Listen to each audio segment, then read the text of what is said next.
Iran's breaking point, a regime under siege in the pre-dawn hours of January 8, 2026, as millions of Iranians prepared to join what organizers promised would be the largest demonstration in decades. The Islamic Republic made a calculated decision. At 8:30 local time, the internet went dark. Phone networks collapsed. The nation of 88 million people was suddenly cut off from the world, plunged into a digital silence that would become the backdrop for what may prove to be the regime's greatest crisis in 47 years. The timing was deliberate. Just hours earlier, videos had flooded social media showing unprecedented crowds gathering in cities across all 31 provinces. Chants that once would have been unthinkable now echoed through the streets. Not calls for reform, not demands for better conditions, but something far more dangerous to those in power, an explicit rejection of the entire system. The blackout was intended to hide what came next, but information, like water, finds its way through cracks. What emerged through scattered Starlink connections and smuggled footage painted a picture of a nation in revolt and a government that had lost its ability to contain it. The crisis did not begin with a dramatic event or a singular moment of outrage. It began with something far more mundane and far more devastating. On December 28, 2025, shopkeepers in Tehran's Grand Bazaar, the historic heart of Iranian commerce, pulled down their metal shutters and walked into the streets. Their grievance was simple. The Iranian rial, the currency that governed their livelihoods, had become worthless. Merchants who had spent a lifetime building businesses watched helplessly as the money in their registers transformed into meaningless paper. $1 now required 1.45 million rials to purchase. To put that in perspective, at the time of the 2015 nuclear agreement, when international sanctions were lifted and hope flickered briefly across Iran, that same dollar cost just 32,000 rials. This was not inflation in the traditional sense. This was the collapse of a monetary system, the disintegration of the basic social contract between a state and its citizens. When a government can no longer maintain the value of its currency, it loses one of its fundamental attributes, the power to govern an economy. The bazaar merchants understood this instinctively. For generations, the bazaarists had served as kingmakers in Iranian politics, their support crucial during the constitutional revolution of 1906 and instrumental in the overthrow of the Shah in 1979. When they closed their shops, it was not merely a strike, it was a withdrawal of consent. Within 48 hours, the protests had spread beyond the capital. Isfahan, Shiraz, Mashhad, Tabriz. Cities that had remained relatively quiet during previous uprisings now erupted with demonstrations. University campuses joined in, with at least 36 institutions reporting student protests by the end of the first week. Factory workers, traditionally cautious about political activism, began walking off production lines. Most significantly, protests emerged in areas typically loyal to the regime, strongholds that had weathered previous waves of unrest without breaking ranks. This geographical breadth marked a fundamental shift.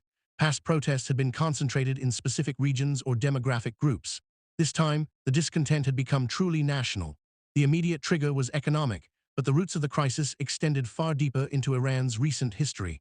7 months earlier, on June 13, 2025, at approximately 2 in the morning local time, Israeli fighter jets had crossed into Iranian airspace. What followed was a 12-day conflict that would fundamentally alter the balance of power in the Middle East. Over the course of those 12 days, Israel launched more than 145 airstrikes against Iranian nuclear facilities, military installations, and government infrastructure. On June 22, the United States entered the war directly, with B-2 stealth bombers dropping bunker-busting munitions on Iran's most critical nuclear sites at Natanz, Fordo, and Isfahan. The stated goal was to permanently disable Iran's nuclear program, which international monitors had confirmed had produced enough enriched uranium for multiple nuclear weapons. The damage was extensive. According to assessments from multiple intelligence agencies, Iran's air defense network was largely destroyed, with 70 air defense batteries eliminated. Over 30 senior military commanders were killed, many in targeted strikes on the first day of the conflict. At least 11 nuclear scientists died in the attacks. The human toll extended beyond military targets. Iran's health ministry reported 610 civilians killed, with hundreds more injured. The strikes on Evin prison, where many political dissidents were held, became particularly controversial, killing dozens of inmates and their visiting family members. In Israel, Iranian missile and drone retaliation killed 29 people, though most of the incoming projectiles were intercepted by defense systems. A ceasefire brokered by the Trump administration went into effect on June 24, but the strategic landscape had been irrevocably altered. The war accomplished what decades of sanctions and diplomatic pressure had failed to achieve. It shattered the aura of invincibility that the Islamic Republic had carefully cultivated. For years, Iran had positioned its nuclear program as the ultimate symbol of resistance against Western dominance. The regime's survival strategy had rested on three pillars: regional influence through proxy forces, nuclear capability as a deterrent, and control over domestic dissent. By June 2025, all three pillars were crumbling. Israel's military campaign against Hamas in Gaza had devastated one of Iran's key proxies. Hezbollah in Lebanon had lost most of its leadership to targeted assassinations. The fall of Bashar al-Assad's regime in Syria in late 2025 severed Iran's land bridge to the Mediterranean. And now, the nuclear program itself, the crown jewel of Iranian defiance, lay in ruins. The economic consequences of the war proved even more devastating than the military defeat. Iran's already struggling economy, battered by years of sanctions, could not absorb the shock. Foreign exchange reserves, depleted by military spending and reconstruction costs, dwindled to critical levels. In September 2025, the United Nations invoked the snapback mechanism, reimposing all nuclear-related sanctions that had been lifted under the 2015 agreement. Iranian assets abroad were frozen again. Arms transactions were halted. The country found itself more isolated than at any point since the revolution. The rial, which had been trading at around 430,000 to the dollar when central bank governor Mohammad Reza Farzan took office in 2022, began a catastrophic descent. By late December, it had crossed 1.4 million. By early January 2026, it reached 1.47 million. The gap between the official exchange rate, accessible only to regime insiders, and the free market rate exceeded 35-1. This dual exchange rate system became a visible manifestation of the regime's corruption and incompetence. Politically connected firms could access dollars at preferential rates, allowing them to survive currency shocks that destroyed ordinary businesses. For the bazaar merchants, the system was not just economically unsustainable, it was morally indefensible. The economic pain extended far beyond exchange rates. Official inflation stood at 42.2% in December, but independent analysts believed the real figure was significantly higher. Food prices had surged 72% year-over-year. Meat, once a staple of Iranian cuisine, had become a luxury item.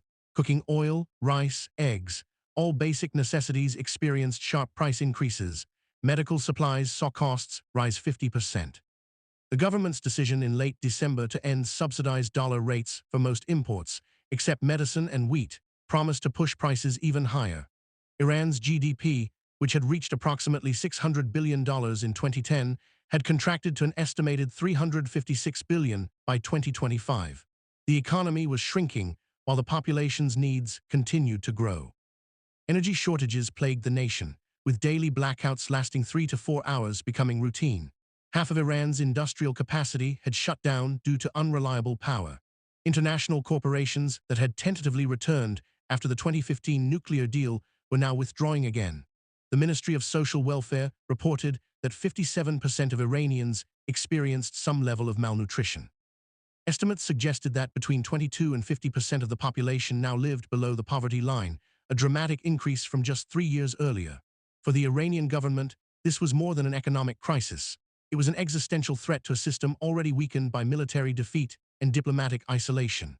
President Massud Pzeshkan, a relative moderate who had campaigned on promises of economic reform and diplomatic engagement, found himself paralyzed.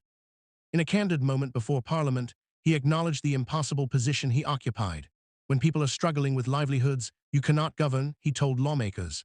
They say increase wages. Someone tell me where I should bring the money from. His government's budget proposal included a 20% wage increase, a figure he himself admitted was not proportionate to inflation. The state simply lacked the resources to protect its citizens from the economic storm it had helped create. On December 29, the second day of protests, something unexpected happened. Videos emerged showing a lone protester sitting defiantly in the middle of Tehran's Jamhuri Eslami Street, refusing to move as motorcycle-mounted security forces approached. The image instantly went viral, drawing comparisons to the tank man of Tiananmen Square. The protester was eventually beaten and forced to leave, but the symbolism had already taken hold. One person, unarmed and alone, standing against the machinery of state repression. It crystallized the mood of the demonstrations, a willingness to confront power directly, regardless of the consequences. The government's initial response was relatively restrained, perhaps hoping the protests would dissipate as previous movements had. Authorities declared sudden public holidays, citing cold weather, creating a 4-day break that included the traditional Iranian weekend and a religious holiday. The strategy was transparent. By closing businesses and declaring holidays, they hoped to prevent crowds from gathering. It failed. The protests not only continued but expanded. By January 2, 7 people had been killed in clashes between demonstrators and security forces. Human rights organizations documented the use of live ammunition, tear gas, water cannons, and metal pellet shotguns against largely peaceful protesters. It was at this moment that President Donald Trump issued his warning. Posted to Truth Social in the early morning hours of January 2, Trump's message was unambiguous. If Iran shoots and violently kills peaceful protesters, which is their custom, the United States of America will come to their rescue. We are locked and loaded and ready to go. The statement sent shockwaves through the region and transformed Iran's internal crisis into a potential international confrontation. Trump's credibility on such matters had been established just hours earlier. On January 3, U.S. Special Operations Forces, supported by over 150 aircraft, had conducted a massive military operation in Venezuela, capturing President Nicolás Maduro and his wife from their fortified compound in Caracas and flying them to New York to face drug trafficking charges. The operation, which resulted in more than 100 Venezuelan deaths and marked one of the most audacious U.S. military actions in decades, demonstrated that Trump's threats were not rhetorical. Iranian officials responded with fury and alarm. Ali Shamkhani, a senior advisor to Supreme Leader Ayatollah Ali Khamenei, warned that any hand of intervention that comes close to Iran's security under any pretext will be cut off before it can act. Mohammad Bagher Kalibaf, the Speaker of Parliament, declared that all American bases and forces across the region would become legitimate targets in response to any U.S. action. The rhetoric escalated rapidly, with both sides seemingly locked into positions from which retreat would appear as weakness. For protesters on the ground, Trump's statements provoked mixed reactions. Some welcomed the international attention and the pressure it placed on the regime. Others worried that foreign involvement, particularly from the United States and Israel, would allow the government to frame the demonstrations as externally orchestrated rather than genuinely domestic. This tension had plagued previous protest movements. The regime consistently claimed that unrest was the work of foreign agents and provocateurs, an accusation that some Iranians found credible given the history of Western intervention in their country. The 1953 CIA-backed coup that overthrew Prime Minister Mohammad Mossadegh remained a foundational trauma in the Iranian collective memory. By January 6, the scale of the protests had grown beyond anything the regime had faced since 2022. Human rights groups documented demonstrations in approximately 113 locations across 22 provinces. The death toll had risen to at least 45 according to Iran Human Rights, a Norway-based monitoring organization. Other sources reported higher figures, though the chaotic nature of the situation made precise counts difficult. Security forces were deploying increasingly violent tactics. Videos verified by international media showed protesters with gunshot wounds to the head and chest arriving at hospitals. Medical facilities in Tehran and Shiraz reported being overwhelmed by the influx of injured. One doctor, speaking anonymously to BBC Persian, described scenes of carnage, with patients suffering from injuries clearly inflicted by military-grade weapons. The regime's judiciary signaled its intentions clearly. On January 5, Iran's head of judiciary ordered prosecutors to show no leniency to protesters and to expedite their trials. The Attorney General went further, declaring that anyone participating in the demonstrations would be considered an enemy of God, a charge punishable by death under Iranian law. This was not an idle threat. Iran had executed thousands of political prisoners in the past, most notably during the mass executions of 1988, when an estimated 5,000 people were killed. On January 12, reports emerged that a 26-year-old protester, Irfan Soltani, had been sentenced to execution, scheduled for January 14. He had been arrested at his home in Fardis, denied access to a lawyer, and given no opportunity to appeal. Human rights organizations condemned the sentence as a blatant attempt to terrorize the protest movement. The evening of January 8 marked a turning point. Reza Pahlavi, the exiled son of the last Shah, had called for a mass demonstration at 8 p.m. local time. Iranians were urged to take to the streets, and for those who couldn't or wouldn't march, to make their voices heard from their windows and balconies. The response exceeded even optimistic expectations. Videos showed massive crowds in Tehran, Isfahan, Mashhad, and dozens of other cities. Protesters tore down statues of revolutionary leaders and IRGC commanders. Several mosques were set ablaze. The chants had evolved beyond economic grievances. Death to the dictator, referring to Khamenei, death to the Islamic Republic, freedom, freedom, freedom. These were not calls for reform. They were demands for regime change. 90 minutes into the demonstrations, at approximately 8:30 p.m., the internet went dark. NetBlocks, an organization that monitors global internet connectivity, reported that 99% of Iran's internet infrastructure had gone offline within hours. Landline phones stopped working. Mobile networks collapsed. It was the most complete communications blackout Iran had experienced since November 2019, when a similar shutdown had preceded the killing of an estimated 300 to 1,500 protesters over several days. The parallels were ominous and deliberate. The blackout was designed to accomplish several objectives simultaneously. It prevented protesters from coordinating their actions. It stopped videos of government repression from reaching international audiences. It created an information vacuum that the regime could fill with its own narrative. And most critically, it provided cover for a crackdown of potentially unprecedented scale. Nobel Peace Prize laureate Shirin Ebadi, who had dedicated her life to documenting human rights abuses in Iran, issued an urgent warning. "We are hearing testimonies of hundreds of wounded protesters at a single Tehran hospital," she said on January 9. "I fear a massacre under the cover of a sweeping communications blackout." Her fears were not unfounded. As fragments of information began seeping out through Starlink satellite connections and smuggled reports, a horrifying picture emerged. On January 10, Iran International, a media outlet with extensive contacts inside Iran, reported that at least 2,000 protesters had been killed in the previous 48 hours. Time magazine cited sources suggesting the death toll might have reached 6,000, though this figure could not be independently verified due to the blackout.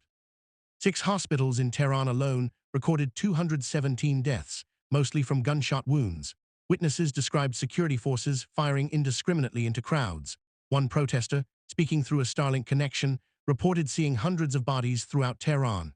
Another described snipers positioned in affluent neighborhoods, shooting demonstrators from elevated positions. Hospitals were raided by security forces attempting to arrest wounded protesters. At Imam Khomeini Hospital in Ilam, police fired tear gas inside the facility, smashed doors, and assaulted medical workers. The scale and brutality of the crackdown suggested the regime had made a decision. It would preserve itself through overwhelming force, regardless of the cost in human lives. The Iranian government worked aggressively to jam Starlink signals, deploying military-grade equipment to disrupt the satellite internet service that had become the protesters' primary means of communication with the outside world. Initially, only 30% of Starlink traffic was affected, but within hours, the disruption rate climbed to 80%.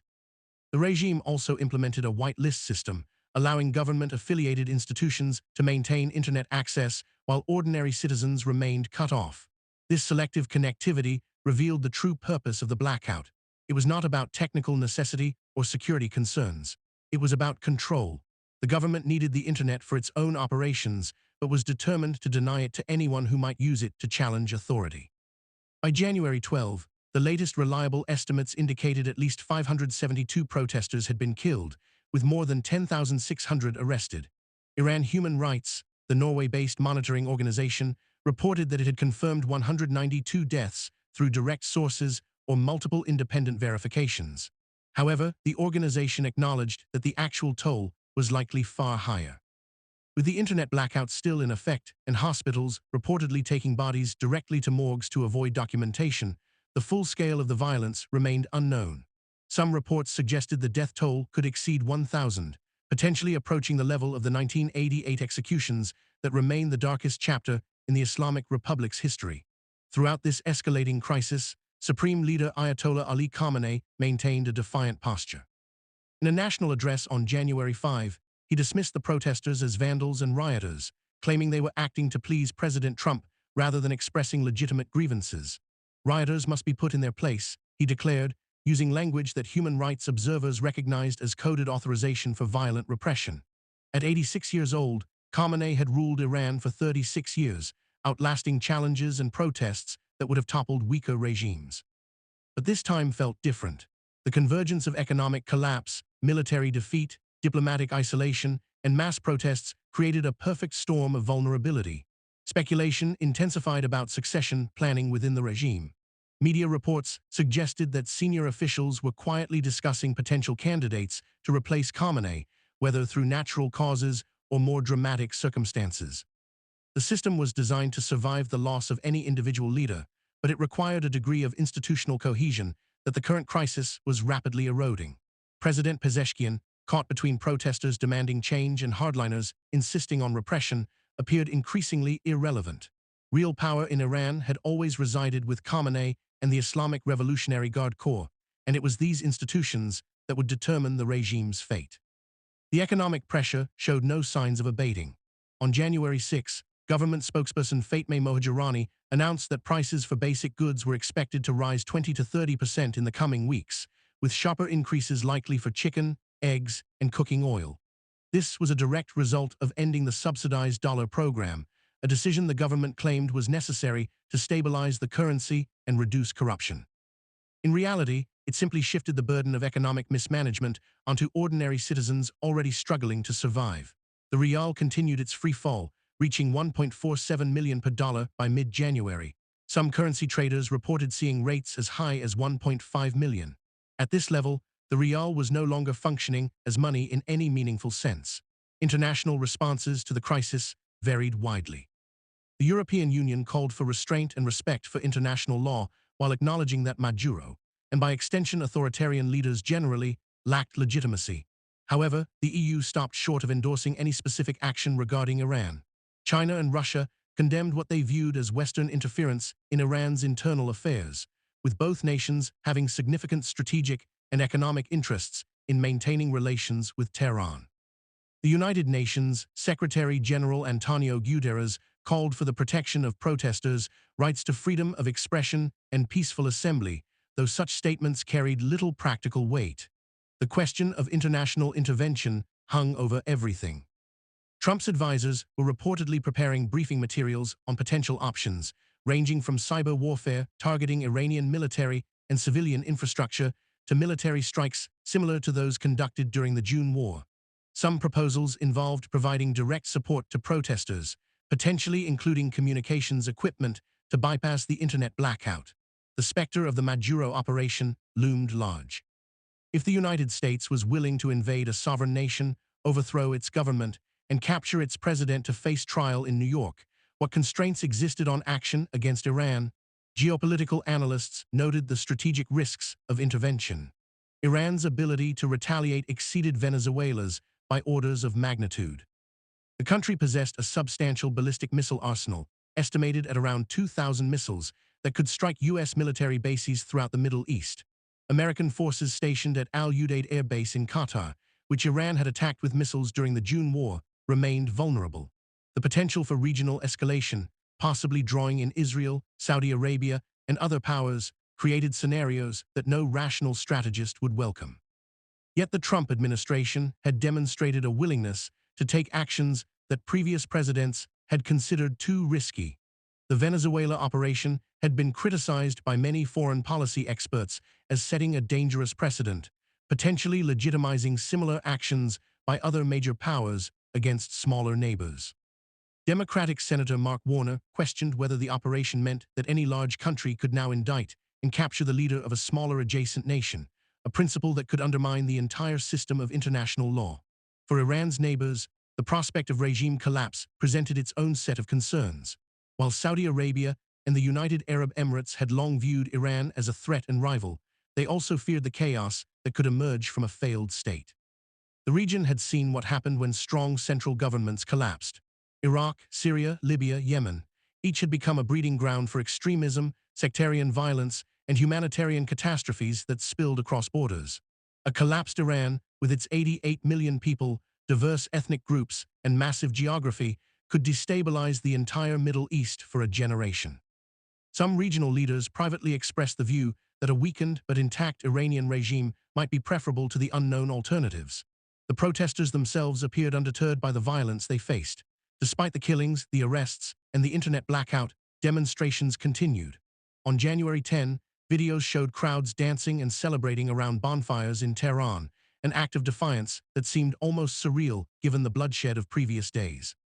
In Mashhad, protesters tore down a large Iranian flag and set it ablaze, images that would have been unthinkable during earlier periods of unrest. The willingness to engage in such explicitly symbolic rejections of the state suggested that fear, long the regime's most effective tool of control, had begun to lose its power.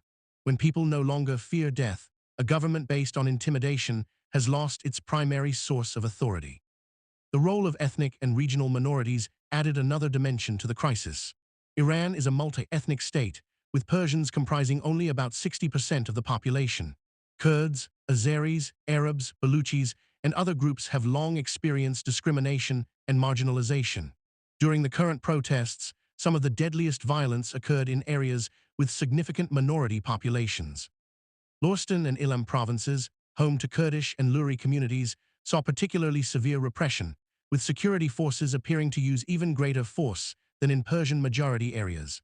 This pattern raised concerns about how ethnic tensions might evolve if the central government's authority continued to erode.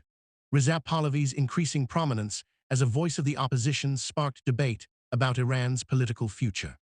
The exiled crown prince, living in exile since the 1979 revolution, had spent decades largely on the margins of Iranian politics. But the current crisis thrust him into a more central role, with many protesters explicitly calling for a return to monarchical rule or at least using monarchist symbols and slogans. This represented a significant ideological shift from the 2022 protests, which had focused primarily on women's rights and civil liberties. Some analysts suggested that the embrace of monarchist imagery reflected less a genuine desire for restored monarchy than a rejection of every element of the current system. Supporting the Shah's son became a way of saying no to the Islamic Republic, regardless of what alternative system might replace it. The question of organized opposition remained one of the movement's greatest vulnerabilities. Unlike successful revolutions of the past, the current protests lacked clear leadership, unified demands, or coordinated strategy. This horizontal structure made the movement resilient against targeted repression. There was no leadership to arrest, no organization to dismantle. But it also meant there was no mechanism for negotiation, no entity capable of accepting concessions or declaring victory. Political scientist Karim Sajadpur, speaking to CNN, noted that while the regime appeared to be dying, with its ideology losing legitimacy, its economy collapsing, and its elderly leader nearing the end, the decisive factor in regime change would likely come from splits within the security establishment itself. Without fractures inside the Islamic Revolutionary Guard Corps or the regular military, popular pressure alone might not be sufficient to topple the government. The Islamic Republic had faced existential threats before and survived. The Iran-Iraq War of the 1980s killed hundreds of thousands and nearly bankrupted the country, yet the regime endured. The 2009 Green Movement brought millions into the streets following a disputed presidential election, but it was eventually suppressed. The 2019 protests over fuel prices resulted in severe violence, possibly killing over 1,000 people, but the system held. The 2022 demonstrations following Mahsa Amini's death represented the most sustained challenge in years, continuing for months before gradually subsiding. Each time, the regime employed a combination of brutal repression and tactical concessions, waiting out the protest wave until exhaustion and fear drove people back to their homes. But the current situation differed from past crises in fundamental ways. The economic collapse was not a temporary disruption, but a structural failure. The rial's loss of value was not a policy choice that could be reversed, but the consequence of decades of mismanagement, corruption, and international isolation. The military defeat in June had stripped away the regime's deterrent capability and exposed its vulnerability. The regional strategic environment had shifted decisively against Iran, with its proxy network in ruins and its primary ally Syria fallen. The social contract, never robust under the Islamic Republic, had completely dissolved. When a government can no longer provide basic economic security, and when it responds to legitimate grievances with mass killing, it loses the essential attributes of sovereignty. Economists noted the severity of Iran's fiscal crisis. The government's budget deficit was estimated at 1,800 trillion tomans, an astronomical figure that represented the cumulative effect of years of spending beyond the state's means. Oil revenues, which once supplied 60% of the government's budget, had become unreliable due to sanctions and reduced production capacity. The war had destroyed significant energy infrastructure, further limiting export capacity. Without access to international financial markets, and with domestic savings decimated by inflation, the government had few tools remaining to address the crisis. The central bank's resignation of Governor Farzan symbolized the policy paralysis. No personnel change could solve problems that were structural and systemic. The international community watched with a mixture of concern and uncertainty. The United States, having just completed the Venezuela operation, faced the question of whether to intervene in Iran, an action that would be exponentially more complex and risky. European nations, which had invested years in trying to preserve the nuclear deal and maintain dialogue with Tehran, saw their diplomatic efforts in ruins. Russia and China, both of which had significant economic and strategic interests in Iran, faced the prospect of losing a key partner and ally. Regional powers calculated how a weakened or collapsed Iran might affect their own security and influence. No one had a clear answer to what came next, because no one could predict whether the regime would survive the week, much less the year. As of January 13, 2026, the situation remained in flux, with the internet blackout still largely in effect and reliable information scarce. What could be said with certainty was that Iran had entered a period of profound instability that would shape not only its own future, but the future of the entire Middle East. Whether the Islamic Republic would survive in its current form, transform into something else, or collapse entirely remained unknown. What was clear was that the status quo, already unsustainable before the protests began, was dying. The regime had deployed overwhelming violence to maintain control, but violence alone could not restore a failed currency, revive a devastated economy, or recreate the legitimacy that decades of repression and corruption had destroyed. In the coming days and weeks, the world would discover whether force could indefinitely suppress the demands of a population that had lost everything and therefore had nothing left to lose. The protests, born from economic desperation, had evolved into something larger. A fundamental challenge to the legitimacy of the entire system that had governed Iran since 1979. Whether that challenge would succeed and what would replace the Islamic Republic if it fell remained the great unknown of 2026. What was certain was that Iran had reached a breaking point, and nothing would be the same regardless of what came next.